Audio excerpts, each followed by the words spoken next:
So thank you very much to the American Acupuncture Council. My name is Lorne Brown, and today I'm going to be talking about the multipliers, hiring admin staff and associates. And again, I just want to thank the AAC for putting together this series called To the Point, and including me as one of their presenters. Just so I remember, and I'll repeat it at the end, but next week, the presenter will be Mel Hopper Complementary. So make sure you tune in next week. Just a quick little introduction about myself. Hopefully you've read my bio. My name is Lorne Brown. I have this split personality. I'm both a doctor of traditional Chinese medicine. I'm located in Vancouver, British Columbia, Canada. I'm also a chartered professional accountant. I'm a CPA. And so that's what I'm going to bring to you today, my experience in both as a CPA and as a practitioner. My clinic is called AcuBalance, and it's appropriate I'm going to talk about hiring admin staff and associates because I have 9 associates and I have 4 admin staff, and I've been around since 2000, so I've had people come and go. So I'll share with you my mistakes and my successes. I've written a book called Missing the Point, Why Acupuncturists Fail and What They Need to Know to Succeed. And I'm also the founder of Healthy Seminars, used to be known as Pro-D and Medagogy, and the Integrated Fertility Symposium. So the principles I share here are, they work for all businesses and services. So it's not necessarily just for what I've done. So you can take this and apply it to your practice. So let's go to the presentation. Let's get started right now. And if you have comments, please post them in the on the Facebook feed, and I'll do my best to respond to those during the show or after the show as well. All right, so we got the presentation up. So let's go. All right, hiring admin staff. So first of all, it's just very important to know that your front staff are very important. They are actually incredibly important because they're your first impression. They're the ones that are going to instill confidence into your patients. You know, they need to be able to let the patients know very quickly on the phone that you are the right choice. This requires you training the staff in a very special way. In our clinic, we train our patient coordinators to be like doctors of Chinese medicine that cannot legally treat.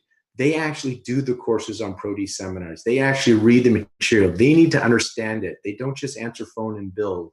They actually have to be able to explain the supplements and what we're doing. Now, I know it's outside their scope and that they cannot offer medical advice. However, they need to know what we know so they can reiterate and be able to help with the patients and always defer back to us. But as you know, they got to be able to have that great conversation with the patient. So valuable front staff is important. What we do, what I want to do, because we only have like 15 minutes here, is give you like really quick or really good clinical pearls. So rather than, I do a full day workshop where this is one of the modules. In this module, I go into about an hour to an hour and a half. We go into serious detail. I share a lot of the paperwork that we use for our admin staff and our associates for hiring contracts, etc. Today, I'm just going to give you some really good pearls. So out of this, what I want to share with you is when we hire admin staff and they ask us, do we have medical benefits? I know most of you would say, no, you know, we're small businesses. We don't have that money to offer medical benefits for our staff. Well, you do. Your medical benefit is they get free acupuncture. And so that is quite attractive to your patient coordinators, receptionists, because a lot of them in the income bracket that they're in, they actually can't afford your services. And so if you attract somebody that likes Chinese medicine, which I recommend you do, then they'll be good advocates. And if they're getting treated, that's a great benefit. And if they're getting treated, they've experienced it, which they're better at explaining to their patients from their own experience versus just memorizing scripts. The biggest mistake I ever made is I hired patient coordinators that had fear of needles. You need to ask this question. You need to ask it very carefully. Listen to their voice, watch their eyes when you ask them, have they ever had acupuncture before? Do they light up, or do you sense that there's some hesitancy? I had somebody that twice I did this. I'm not a quick study here, I guess. I had it twice. Great at what they did, except they didn't like acupuncture. They had a fear of needles, and they just could not, with integrity, with their heart, promote our clinic, because every time they thought about getting acupuncture, it made them nauseous, queasy. So make sure they're advocates of acupuncture. That's a point to write down. You probably know this. I didn't, and it was really bad to have it at your front end. You want to hire for cultural fit. This is really important. And if you don't hire the right people, it can really affect your happiness and your success at your clinic. We don't only want to be successful, we want to enjoy our practice.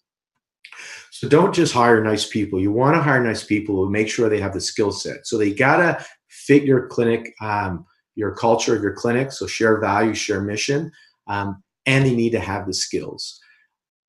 I made the mistake of keeping people on board that I thought were great, but they really could not do the job well, and it was just really detrimental to our practice. A colleague of mine and a friend, some of you might have taken courses from her, Kirsten Karchmer, she actually said to me, "Lorne Brown, you don't fire fast enough," because she came to my clinic one day and she knew back in the day there was a patient coordinator. She was lovely, but just couldn't do the job well. And she's like, "What are you waiting for?" Right? So you got to be able to have that confidence and courage to do the right thing. And sometimes hiring because you like somebody or because they're nice is not very good for your practice. So that's the main thing I wanted to share on this slide here is hire for culture fit. And again, when I do my full day workshops, I go into great detail on this, and we have a whole system in place on how to do this. For today and our short time together, I just want to let you know that you need to be cognizant of this and hiring for the right fit, know who you are, and you got to let go of people that aren't the right fit. Now, a lot of people say, I do my own reception. Well, the question I'll ask you is, did your school train you to treat patients or to be a receptionist? And where does your passion lie? Is it treating or doing admin tasks? When I gave up, and I was really good at running my front desk because I was able to really promote the Chinese medicine because I loved it so much. I'm so passionate about it that when patients called, I was able to really get them to book because I could explain what I did in the clinic and where the benefit was.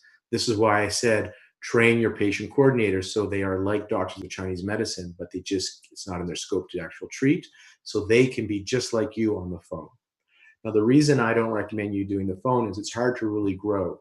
So if I have to spend 15 minutes checking somebody out, billing them, answering the phone, what I found when I gave up the job of a patient coordinator is it allowed me to focus more on my medicine. It gave me the ability to focus more on my patients, and it gave me the ability to see more patients because 15 minutes per patient adds up on a daily basis, on a monthly, on a yearly basis. It's amazing how much more successful you can be if you focus on doing what you do well. That's a really key important statement. What you do well. Find somebody that's been trained to do patient coordinator position. That's not your training. Now, the associates. This is the most common question I get through Facebook and my emails and when my colleagues call me. So when you choose associates, I love this thing by Richard Branson, this quote: train people well enough so they can lead, treat them well enough so they don't want to. And I want to go into this quote because when I first started with hiring my associates, I held back a bit. You know, I wanted to be the top dog, and I wanted to make sure if they leave me that I'm not screwed. So I wouldn't let them know all my referral sources. This is, you know, it's immature. I agree. You guys are probably shaking your heads. This is back in the early 2000s. It's not like that anymore. And really, you want to train your people so well that they can leave. And that's what I've done. I hire people that are smarter than me. That's why my clinic is so successful. I look for people that are smarter than I am so that if my family needs to go to the clinic, I rather than see them than me. And I give them training. I mentor my associates, and some of them are very experienced, so they have access to content. I pay for a lot of their training because I want them to be so successful. And so train people well enough so they can leave. But here's the second half of the statement. If you just take that first half, you're missing it. The second half is treat them well enough so they don't want to. And then check this out. A CFO asks their CEO, what happens if we invest in developing our people and then they leave us? Well, check out the CEO's answer. What happens if we don't train them well and they stay? This is why you want to train people well. Now, when you hire associates, there's a mindset that I need you to be aware of, because this is my biggest failure when I started hiring associates. I just looked at them as people that were helping cover my the overhead and cloning myself, right? Because I had a busy wait list. I needed more associates. I started in 2000. In 2004 was when I first had associates. I had two by the end of 2004. As of July 23rd, I'll have 9 associates of this date, July 23rd, 2018. And what I learned is, one is, if you're treating full time and you're hiring associates, you need to be aware that your role's changing. So my role when it was just me and my patient coordinator is that I was a practitioner. But as soon as you hire somebody, you are now a manager as well. You have to manage people.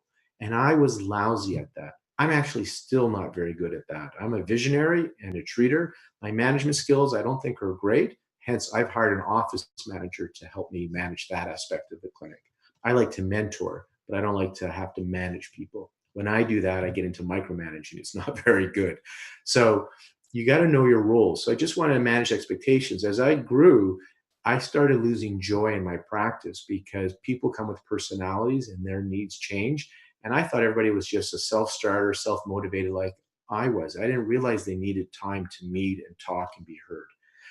I ended up taking courses on management and on leadership so I could lead my team, because my turning point was when I went from blaming my problems at my clinic on my associates. Yeah, it was always their fault. Um, to realizing that everything that happened in this clinic is my responsibility. So if it's successful, I can feel good about myself. And if it's not successful, I can not feel good about myself. The point here is I'm responsible. Therefore, there is nobody to blame for anything at that clinic except for myself. And when I started taking that responsibility, I took training and I changed how I treated my associates. I burnt out a few, and I had a few great ones that left. And that's because I didn't do what I'm teaching you here now. Train them so they can leave and treat them so they don't want to. So when hiring associates, one of the key things, and this was in, I think it's, last name is Pink. I can't think of the first name right now, but his book was called Drive.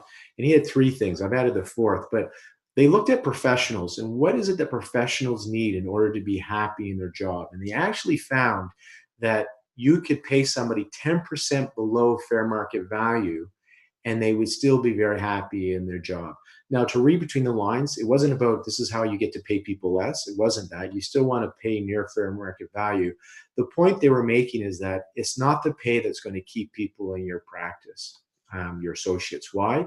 Because that's one of those desires that you can never feed. When they make this much, they think I need to make this much, I'll be happy. As soon as they make that much, because we're all the same, me too, you too, then you're like, okay, when I make this much, then I'm going to be happy. And then they get, oh, when I make this much, and if things aren't going well, then it doesn't matter. The money's not so good anymore. So these are the things, regardless of money, that have to be important. And on the money part, they need to be close to fair market value. So they got to have autonomy, right? And so that means they got to have some room to do what they want to do. And Chinese medicine is great because it's individualized medicine.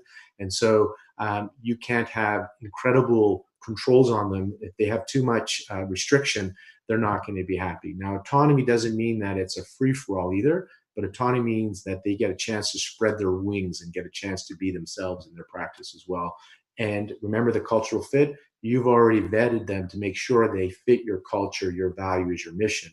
Otherwise, their autonomy could be not so good for your practice. Mastery of skills. Professionals need to have the ability to have mastery of skills. Well, congratulations, because guess what? You can't live long enough and know all of Chinese medicine. The depth of knowledge that you need for Chinese medicine is immense. And the books to read and the learning in medicine is just, it's deep. So you'll never stop learning if you're in the healing profession. And if you're in Chinese medicine, it is so deep, you'll never stop learning. These classic books you can read over and over, and every time you read, you're going to pick up something different. And they got to have purpose. They got to have meaning. So, that's where the culture fit. What's the meaning? What's the vision of your practice? What are your values? And obviously, people want to help people. So there's a lot of purpose that comes here. Now, the other thing, so those are 3 things. I'm going to add the 4th is recognition, feeling valued. That is essential. That's also in Pink's book as well. And that's what I didn't do. See, I was so busy treating and doing other things, growing the practice. And I was never the type of person that needed the pat on the back on myself, was my opinion for myself, that I didn't think other people needed it. And I learned that my employees, my associates, my admin staff, they need time. They need to know that you value them. Who doesn't? That they feel appreciated, they feel valued, you recognize them. So if they're not getting the feedback that you value them and you respect them, then they're not going to like working for you either. So I wanted to share these principles. When hiring associates, you become that leadership role where you are now the manager as well. And for them to be happy and stay with you long term, because you don't want that turnover, they need to have some autonomy. They need to have the ability of mastery of skill. In our practice, we give them lots of access to the online learning platform, Healthy Seminars, ProD, that I have. And also they get to work at the Integrated Fertility Symposium. So there's no shortage of that. And I purchased for my team Sharon Weisenbaum's graduate mentorship program 2 years ago. So I sent them all through that as well.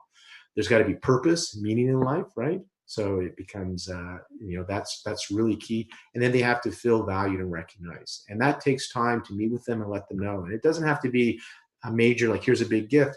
They just sometimes need to sit back and you just, like a pat on the back, you just let them know that I saw that. Hey, I really see what you're doing here and I appreciate that. Please keep that up. Thank you very much. So it's just being authentic when you do that as well. It's not BS recognition. What about remuneration? How do you do this? So I was clear that I was building a practice and I'm not doing room rentals. So when I say adding associates, I don't mean renting a room, because then you're just renting a room. They're not true associates. They're just covering your rent. So I added associates and I made them employees because, being a CPA, I realized that really most of us are offside if they're associates, if they're contract workers. And there's this what's called a master-servant relationship in the Tax Act in both Canada and the United States. And really the way it's structured, most of us are really employee relationships. And the way the government does, if they ever audit you, they don't allow your contractor to have any of those expenses that they wrote off. And then we get dinged for any taxes, for payroll taxes and taxes they didn't pay. So I made all my staff employees because that was the legal way of doing it. And then I do salary or commission, and sometimes a combination. It depends on you. So I'm quite risk adverse. People don't sometimes see what I do and they're like, really? But yeah, I was risk adverse. So I like the commission, the percentage idea, because if they're not busy and there's nobody in their schedule, then I'm not bleeding money. And because if you're paying them an hourly salary, then there's risk to that. The downside is that if they're booming and busy, they're making a ton of money, which is great as well, but you're probably paying them a lot, which could be going into your clinic or your pocket. I tend to reinvest in my company, so it's nice to have that money in there. So, and it depends how you structure it. Now, the number one question is, how do you pay your docs percentage? I go into more detail in my workshop. I can't do this here, but it depends on how many hours they work, how many rooms they're getting. If they get 1 room versus 2 rooms versus 3 rooms, that would change the percentage. So the point I would give you here is, I look at what's a reasonable salary for this person to make if they were, 80% full, using how many rooms and how many hours I give them a week, and I kind of create the percentage that way. But that's a big factor. How many rooms are you going to give them? And how many hours during the week are they getting? How many days during the week are they treating? So it's not a simple question that I can answer in this 15 minutes that's almost up. So, but I will do that in my workshops that I'm doing in August and in October, and feel free to contact me as well. It's not a simple solution, but I have coached people around this. So the point I wanted to make when you're hiring admin and associates is that you are a team here, and you are looking for people that have that cultural fit, that are sharing the values and the mission that you have. There's a whole process I use to go through to find that fit. It's quite I'm proud of the process. I learned the hard way. I had, in my early years, I had lack of peace of mind. I had a lot of stress because there's a lot of conflict among some of the admin staff or the docs and the admin staff. And I have to say, since 2011, we've had kumbaya at my practice. We've let spaces go, as in we were busy, we needed another associate. We've let spaces go for 2 years where we did not hire somebody, because I used to just hire somebody because, hey, you're an acupuncturist, oh, and you agree with the contract, great. Now I go through a process to make sure they're the right fit. I make sure I can meet their expectations. Same thing for admin staff. We go through a really upfront heavy process trying to figure out if they're the right fit for us. And then they tend to stay long-term, and they tend to be amazing people. So I feel blessed, and I'm very grateful for the team I have now and for the team that I've had in the past. I've learned a lot from them, and I now don't blame them for any of the issues we would have had, because I realize it all comes back to me. It's my responsibility. And so if the clinic's going well or not going well, it really comes back to the leadership, and that would be me. And now I like to play the role where I pretty much listen to my team. They advise me a lot, and then I have to make sometimes difficult decisions, but I get to have some incredible people give me some input, because, as I said, I hire people that are a lot smarter than I am. So I want to let you know that my next webinar on To The Point is going to be on why acupuncturists fail and what they need to know to succeed. I'm going to give you the number one key thing that's going to transform your practice. Promise you, I've helped hundreds of practitioners with this that will grow your practice 10 times. So that's on August 22nd. Next week, Mel Hopper-Copeland is going to be on, so check her out. If you're interested in my book, which is the same title, Why Acupuncturists Fail, What They Need to Know to Succeed, you can check out this website, missingthepointbook.com. And make sure you have book at the end of missingthepointbook.com. And these are, on that same website, these are the upcoming lectures I have.